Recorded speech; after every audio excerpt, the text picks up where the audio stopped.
Writing in your music is one of the easiest and simplest ways to ensure that your piano practice sessions are effective and efficient. So today we're going to briefly touch on why it's important to write in your piano music and how it can help you. And then I'm going to go through the 8 things that I usually recommend you write in your music. And I'm going to show you up on the screen exactly where to write those on your music so that there's no confusion, in a way that will simplify your practice and get you better results.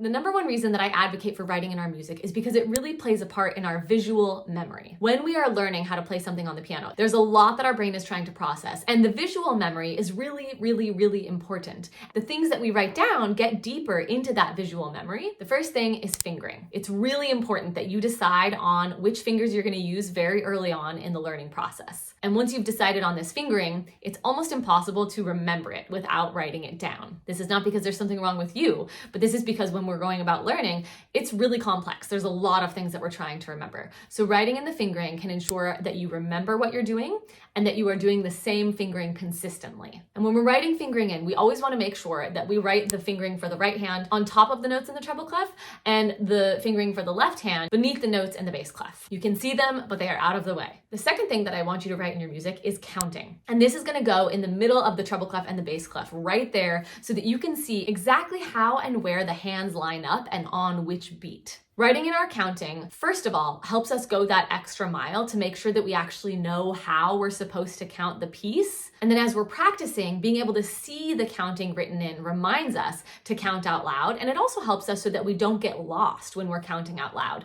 because we can actually see the numbers for every single beat in every single measure. The third thing that I want you to write into your music is your phrase numbers, or as I also refer to them, memory starts. So this is a really great way to organize our music and to start to think about things structurally. And I like to actually number my phrases. So I'll start with number 1 at the first phrase and then go all the way up until whatever number I need to get to at the end. And I put a big number at the beginning of the phrase on top of the grand staff and I circle that number. And that is my own personal way of writing in those phrase numbers. The fourth thing that I recommend you write in your music, if needed, occasionally, is note names. And this is a hot topic. Some people say you should never write note names in your music. I say go ahead. If it's going to be the difference between you being able to play it correctly or incorrectly, just write the note names in. You don't need to leave the note names in forever, but especially if you continuously are hitting wrong notes, write the correct note in so that you can fix the mistake and start having success with those notes, and then you can erase those note names later. Now for note names, I recommend writing them really small, and I recommend writing them as close to the note as possible. The fifth thing that I want you to consider writing in your music is any analyzations that you do. And this could be on a really high level music theory level, if that's where you are.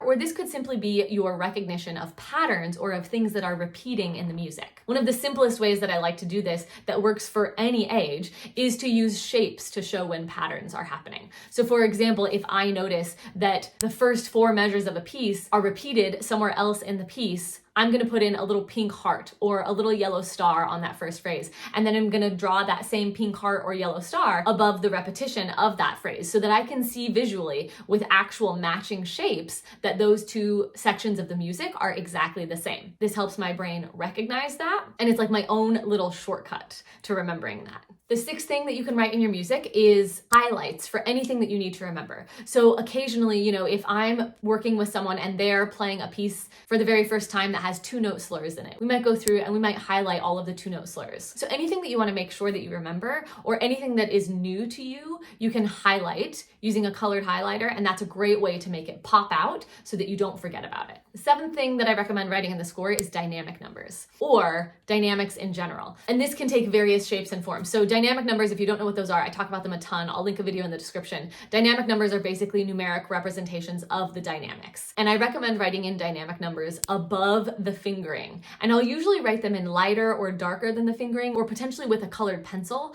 so that they look completely different than the finger numbers, and so that I don't confuse them with the finger numbers. If you're not to the point where you're using dynamic numbers yet, but you just want to make sure that the dynamics in your music stand out, I recommend using colored pencils or highlighters to go through and highlight all of the dynamic markings that are already in your score. And then the 8th thing that I recommend that you write in your music is circling your mistakes.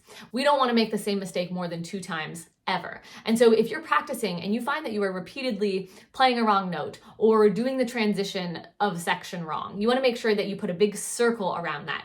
Or occasionally I'll use like a red X or a star. And those are my visual cues that that's a section I need to look out for. That's a section that is a problem spot. And that doesn't mean that I'm going to stress out about it, but that means that as I'm visually approaching that spot in the music, I can remind myself of what the issue was and encourage myself not to make that same mistake.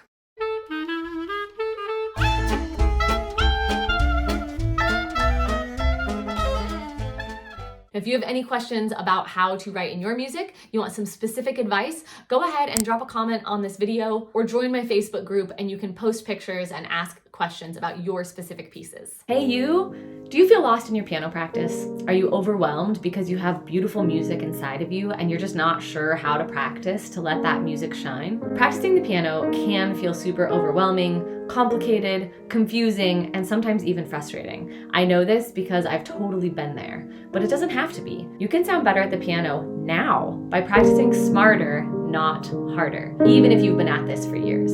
If you're ready to take your piano playing to the next level starting today, head on over to my website to check out the Casual to Confident Piano Player program, where you're going to get guidance on every single thing that you need to do in order to sound better at the piano starting today by practicing smarter, not harder. I'm so excited to see you there.